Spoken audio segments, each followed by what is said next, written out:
Tanda panggilan polisi. Terlapor mana? Terkait dugaan perusakan pada seorang pengusaha perkebunan sawit yang viral dan dilaporkan korban beberapa waktu lalu, dilaporkan balik. Laporan polisi dibuat terkait pengancaman pegawai, pengerusakan dan perampasan alat panen sawit secara sepihak. Awalnya pengusaha perkebunan mendatangi kebun milik ayahnya yang diwariskan tanpa izin. Tak lama mereka yang melihat ada aktivitas pegawai memanen sawit, menghampiri dan meminta pegawai tersebut untuk berhenti memanen sawit sambil melakukan pengancaman.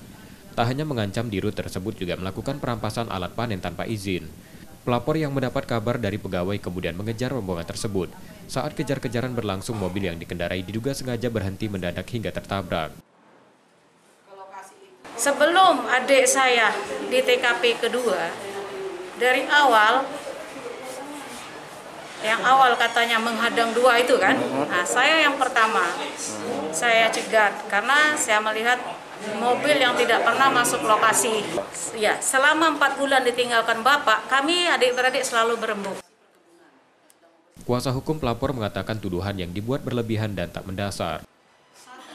Pak Arif ini ingin menemui orang dalam mobil ini, ya, ingin bertemu, ingin mengklarifikasi siapa yang mengaku-ngaku sebagai direktur utama ini, PT itu, karena setahunya perusahaan bapaknya belum dialihkan kepada pihak lain. Kemudian yang kedua, ingin mengklarifikasi kenapa merampas alat-alat, kenapa melarang panen, siapa nih orang ini, kan kira-kira gitu, siapa sih orang ini, kira-kira begitu kan. Tetapi mobil tetap melaju. Mobil posisi di depan mobil klien kami ini adalah mobil TAP, mobil yang depan lagi adalah mobil Fortuner.